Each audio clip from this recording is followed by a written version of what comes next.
Et si c'était vrai? Si c'est vrai, c'est que ça marche. Si ça marche, est-ce qu'on peut en apprendre quelque chose? Et si on peut en apprendre quelque chose, on peut s'en servir nous aussi? Qu'est-ce que le conditionnement? Comment ça marche? Aziz Light! Laissez-moi vous présenter un vieux pote à moi qui s'appelait Pavlov. Il a notamment mis au point le conditionnement classique. Il avait deux passions dans la vie, étudier la psychologie et tourmenter son chien. Un jour de kiff suprême, il combina les deux. Suivez-moi bien. Il a remarqué que son chien, à chaque fois qu'il lui apportait à manger, se mettait à baver. En revanche, il a remarqué que quand il faisait sonner une cloche, le chien n'en avait strictement rien à foutre. Il a eu l'idée d'associer le son de la cloche, dont le chien n'avait rien à foutre, avec la bouffe, qui apparemment faisait baver le chien. Eh bien, figurez-vous qu'après un certain temps, mon pote Pavlov pouvait agiter sa cloche à n'importe quelle heure du jour ou de la nuit, et le chien se mettait à baver, qu'il y ait de la nourriture ou non. Mais alors, que s'était-il passé? La nourriture était considérée comme une stimulation qui engendrait un comportement, la bave. Dans le cas de la cloche, cette stimulation sonore n'engendrait aucun comportement visible. Neutre. La coprésence de la cloche et de la nourriture, à moins d'une seconde d'écart, en avant ou en arrière, s'enregistre chez le chien et déclenche à elle seule le réflexe de salivation. Il s'agit d'activer une glande avec une cloche. C'était formidable, mais on ne peut pas encore vraiment parler de comportement. Si vous écoutez les neurobiologistes, ils vous diront que le bonheur est la dopamine, la sérotonine et une endorphine bêta. Bon. Et pour cela, laissez-moi vous présenter un autre pote à moi, Frédéric Boris Skinner. Le papa du conditionnement opérant. Mais qu'a-t-il fait cet homme-là? Eh bien, il a fait une boîte de Skinner. Il a mis un rat dans une petite boîte, avec un levier. Et à chaque fois que le rat touchait ce levier, il y avait une petite récompense sous forme d'une cacahuète, une noisette ou une croquette. Il a appris au rat à dispenser de la nourriture en appuyant sur un petit levier. Je vais maintenant vous amener dans mes propres expériences. J'ai élevé un certain nombre de gerbilles. Je les ai placées à côté de ma bouilloire. Cette bouilloire possède un petit levier. À la première rencontre, il renifle et à un moment donné, il touche la bouilloire. Là, je récompense avec une graine de tournesol. Le délice. Notez que les gerbilles avaient toutes bien mangé suffisamment. Il s'agit d'une récompense, pas d'une nécessité alimentaire.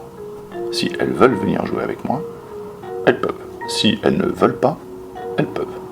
La deuxième fois, toucher le levier ne suffit plus. Alors elles s'énervent un peu dessus, jusqu'à ce qu'il bascule, qui met en route la bouilloire. À ce moment-là, je récompense. Et c'est cela, le modelage comportemental. Pour arriver à une action finale complexe, exemple mettre en route la bouilloire, on la décompose en étapes inférieures, toucher d'abord, puis s'exciter dessus, puis arriver à la faire tomber. Quelle que soit la complexité du comportement final que l'on veut obtenir, il est toujours découpable en petits morceaux assimilables. Donc j'ai appris à des gerbilles à me faire le café le matin, certes, mais c'est pas du tout de ça dont je vais vous parler ici. Parce que figurez-vous que dans le terrarium où elles se reposaient quand on ne travaillait pas, il y avait un petit dispenseur à eau. C'est un petit tube qui est bloqué par une bille. Lorsqu'on fait tourner la bille, ça laisse sortir de l'eau. J'entretenais le terrarium régulièrement, mais de temps en temps, j'oubliais de remplacer l'eau. Un jour où j'avais sans doute oublié de remplir l'eau, évidemment, les gerbilles se sont agitées sur la balle, puisqu'il n'y avait plus d'eau, ce qui faisait taper la petite bouteille en verre contre les parois en verre. Ça a attiré mon attention et je me suis rendu compte, oh les pauvres, il n'y a plus d'eau, elles ont soif. Donc j'ai rempli l'eau. Évidemment, j'ai pris soin de mettre un petit coup. Un autre jour encore, j'entends ce même son, je me dis c'est curieux, cette fois-ci j'y ai fait attention, c'était la bille qui était coincée.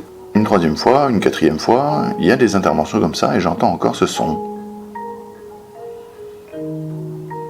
Jusqu'à ce que je réalise que les gerbilles avaient réussi à me conditionner proprement, à venir et à réagir au signal sonore du verre qui tape contre la bouteille en fait. C'était la cloche du service en fait. Il est où il manque de croquettes là. Ouais non je sais, j'ai fini d'autres croquettes mais je les aime pas celles qui restent. Remets les croquettes. La science et le regard de la science c'est ça.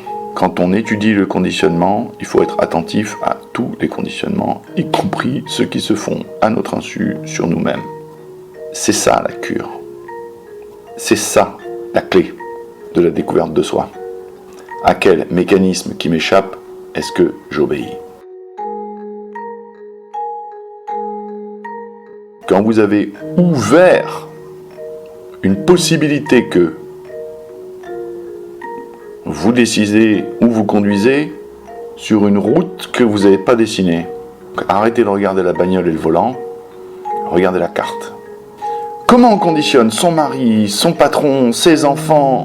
Non seulement c'est possible, mais en plus c'est extrêmement facile. Mais on va le voir en plusieurs vidéos. Cependant, nous allons jeter les bases. Il faut comprendre d'abord les situations. Imaginons une situation absolument normale. On va intervenir dans cette situation. Après notre intervention, soit la situation est mieux qu'avant, et on parlera de renforcement, soit la situation est moins bien qu'avant, et on parlera de punition. Le renforcement peut être positif. Je n'avais pas de croquette, j'ai une croquette, c'est mieux qu'avant, on a rajouté un truc, c'est un plus. Mais le renforcement peut être également négatif. Tu me donnes des claques toute la journée, là j'ai fait un truc de bien, tu me donnes pas de claques, tu m'as enlevé un truc qu'il y avait avant, ma situation elle est mieux qu'avant, c'est un renforcement négatif. Ouais, je sais, positif et négatif, nous ça nous évoque plus happy et pas happy quoi. Mais là c'est en ajout ou en retrait. Et alors de l'autre côté, qu'est-ce qui se passe? Eh ben, j'ai pas de claques, vous me donnez des claques, vous avez rajouté un truc, la situation elle est moins bien qu'avant. C'est une punition positive. Je suis en train de jouer avec mon ballon, vous confisquez mon ballon, vous m'avez retiré un truc, ma situation elle est moins bien qu'avant, c'est une punition négative. Dans ces cas-là, on va dire, ben c'est génial, il faut utiliser les deux. Le problème, c'est que ça, c'est un apprentissage de level 1. Je dois pas parler, je me fais taper, j'ai appris. Mais j'ai aussi appris que taper est un outil pédagogique parfaitement utilisable sur les plus faibles et les plus jeunes. Ça, c'est validé comme leçon. Donc, à l'étape 2, la punition, elle n'est pas possible. Parce qu'on va se faire taper. Et c'est la règle qu'on lui a appris. Moi, je veux pas me faire taper quand je sors. Par un plus vieux. Sous prétexte que quand il était petit, on lui a tapé dessus, quoi. Je suis pas d'accord. Ça n'a rien à foutre dans ma cité. La souris, elle sait pas, je sais pas ce qu'il me veut, lui, le barbu. Mais il m'a jamais fait de mal. Je suis pas stressé. C'est distrayant. J'ai établi une véritable relation avec lui. Sa main, quand il m'amène dans des trucs à résoudre super intéressants, trop faciles que j'arrive à faire, tout de plus en plus compliqué, mais étape par étape. Chaque fois j'ai des récompenses. Les rencontres avec lui, elles sont toujours top. Et je le kiffe, le barbu. Je sais pas ce qu'il me veut, mais je le kiffe. Maintenant qu'on a jeté ses bases, on sera prêt à aborder la question dans la prochaine vidéo. Much better, thank you, Aziz.